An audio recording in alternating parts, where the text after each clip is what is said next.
Halo teman-teman, selamat datang di Simkadabra. Saya Mario, hari ini kita akan belajar tentang Syringomyelia. Tetap semangat, keep studying, and let the magic work.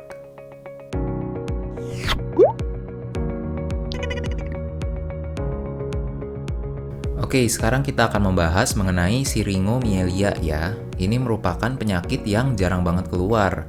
Bahkan di TO pun saya nggak pernah lihat ada soal ini ya. Tapi karena terdaftar di SKDI, jadi kita bahas aja.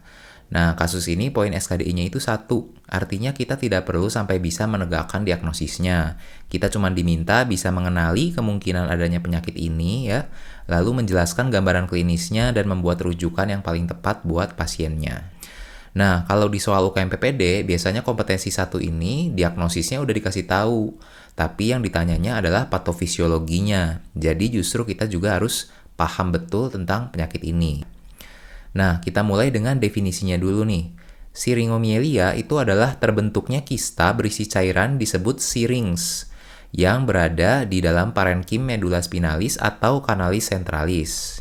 Nah, insidensinya bervariasi, usia onsetnya antara 20-50 tahun, dan penyakit ini memiliki kaitan erat dengan penyakit Chiari malformation tipe 1. Nah, Chiari malformation ini diturunkan secara genetik, jadi bisa kita anggap juga bahwa Syringomyelia memiliki faktor predisposisi genetik ya, karena dia berkaitan dengan Chiari malformation. Oke, supaya lebih paham patofisiologinya, kita akan review dulu nih anatominya ya. Ini penampang melintang medula spinalis. Kita bisa lihat di sini ada yang pertama fasciculus gracilis dan cuneatus. Dia membawa sensorik modalitas propriosepsi, raba, dan getar. Ada juga tractus spinothalamicus lateral yang membawa sensasi nyeri dan suhu, serta tractus corticospinal lateral yang membawa motorik sadar atau somatomotorik. Nah, itu adalah komponen substansia alba medula spinalis ya, yang warna putih. Nah, substansia alba ini berisi kumpulan akson ya. Sekarang kita lihat yang substansia grisea-nya yang berbentuk seperti huruf H. Substansia grisea itu isinya badan sel neuron atau perikarionnya ya. Di belakang ada kornu dorsal yang membawa somatosensorik. Di depan ada kornu ventral yang membawa somatomotorik. Dan di tengah sini, itu adalah sebuah lubang yang berisi cairan cerebrospinal yang bernama kanalis centralis. Nah, dia berhubungan langsung dengan sistem ventriculus otak, ya. Oke, teman-teman ingat dulu lokasi dan nama-namanya tadi, ya. Sekarang kita akan lihat jaras-jaras utamanya yang ada di medula spinalis. Di sini ilustrasinya kita akan ambil segmen C4 sampai T4, ya. Tapi memang pembentukan Syringomyelia itu paling sering melibatkan di segmen ini ya. Nah, pertama ada modalitas proprioseptif, raba, dan getar. Impuls dari ekstremitas akan masuk ke fasciculus gracilis dan cuneatus di belakang tadi ya, lalu naik ke batang otak. Nah, perlu diingat oleh teman-teman bahwa dia tidak bersinaps di dalam medula spinalis ya. Jadi aksonnya itu masuk medula spinalis langsung naik ke atas ya.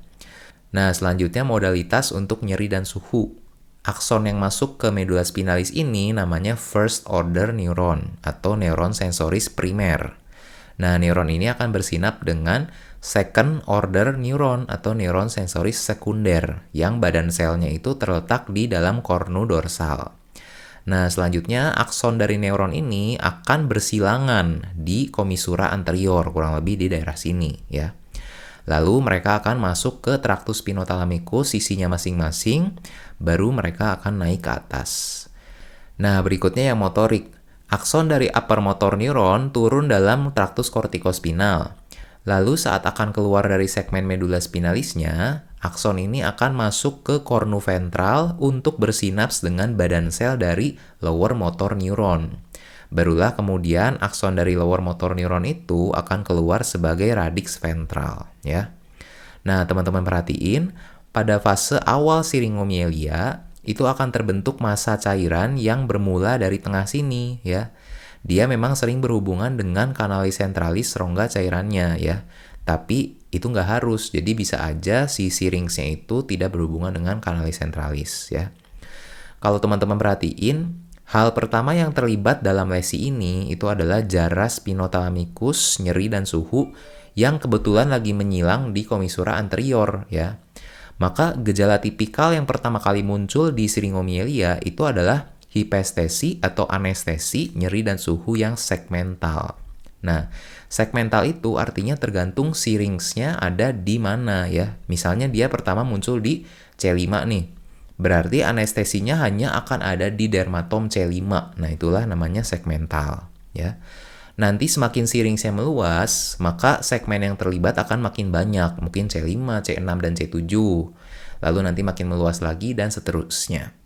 Nah, ini khasnya pasiennya itu sering luka bakar atau luka-luka lainnya yang tidak disadari, teman-teman. Karena dia kan nyeri dan suhunya terganggu ya. Jadi lukanya itu nggak sakit dan si pasiennya pun nggak sadar gimana dia bisa mendapatkan luka itu ya. Kalau ada kasus begitu, maka siringomielia bisa menjadi diagnosis banding kita ya. Nah, syrinx itu akan meluas secara melintang dan secara longitudinal ya. Kalau longitudinal, dia akan melibatkan lebih banyak segmen. Kalau melintang, dia seperti ini akan melibatkan lebih banyak jaras.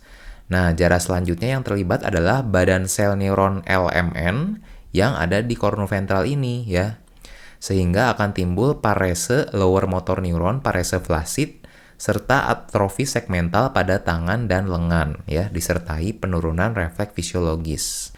Misalnya, siringomielianya ada di segmen T1, maka dia akan membuat parese dan atrofi dari otot-otot yang diatur oleh T1, yaitu otot intrinsik tangan, begitu misalnya ya. Nah, dia meluas lagi hingga melebihi substansia griseanya dan mulai melibatkan substansia alba. Nah, di substansia alba ini ada traktus kortikospinal untuk motorik dan fasciculus gracilis cuneatus untuk propriosepsi, raba dan getar ya. Nah, traktus kortikospinal ini isinya adalah akson upper motor neuron yang tujuannya itu mau ke ekstremitas bawah ya. Sehingga kalau traktus kortikospinal di servikal atau torakalnya terlibat, maka kelainan yang muncul adalah parese yang bersifat UMN disertai ataksia dari ekstremitas bawah ya. Lalu karena tadi fasciculus gracilis dan cuneatusnya juga ikut terlibat, maka juga akan muncul defisit sensoris taktil, defisit raba ya, dan defisit propriosepsi.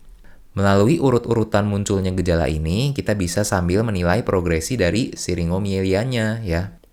Berikutnya ini adalah skema gangguan yang terjadi pada tubuh pasien. Biasanya memang bilateral ya kejadiannya teman-teman. Karena dia berkembangnya itu dari tengah, bukan dari salah satu sisi. Nah, yang biru ini adalah area terjadinya defisit nyeri dan suhu yang melibatkan servikal bawah dan torakal atas.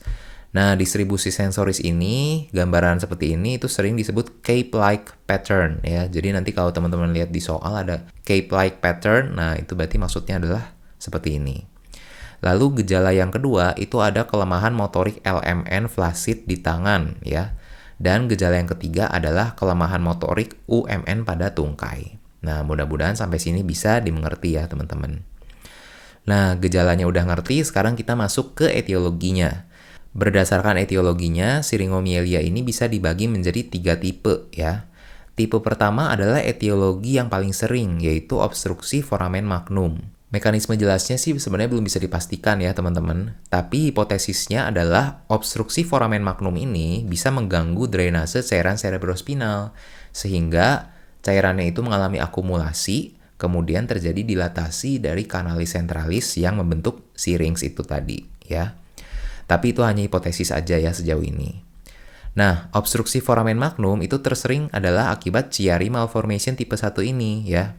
Ini adalah penyakit neurodevelopmental, jadi sifatnya kongenital di mana terjadi anomali pada perkembangan normal. Malformasi ini menyebabkan herniasi tonsil cerebellum ya ke dalam foramen magnum. Nah, herniasi inilah yang menyebabkan obstruksi tadi ya. Selanjutnya tipe 2 adalah siringomielia yang idiopatik. Dia tiba-tiba berkembang tanpa adanya bukti obstruksi foramen magnum. Nah, tipe yang ketiga adalah siringomielia akibat penyakit medula spinalis lainnya. Jadi, pernah ada dilaporkan beberapa kasus siringomielia yang berkembang akibat tumor, trauma, maupun inflamasi seperti mielitis atau arachnoiditis ya. Kelainan-kelainan inilah yang menyebabkan terbentuknya C-rings, baik dengan atau tanpa hubungan ke kanalis sentralis ya. Terakhir untuk diagnosisnya, kita tetap perlu melakukan pemeriksaan penunjang terutama dengan MRI. Nah, ini hasil MRI-nya teman-teman. Kita pakai yang T2 weighted MRI. Gambaran yang dihasilkan T2 ini adalah high intensity pada cairan cerebrospinal. Jadi bagian yang ada cairan cerebrospinalnya akan tampak lebih putih ya.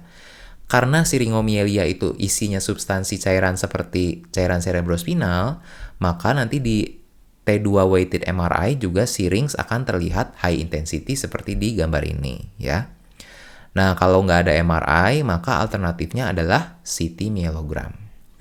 Oke, mungkin segitu dulu teman-teman tentang siringomyelia. Kasusnya sih sangat jarang keluar, semoga nggak keluar juga ya di ujian teman-teman. Apabila ada yang ingin ditanyakan, nanti tinggalkan di kolom komen, akan kami lihat dan respons sesegera mungkin.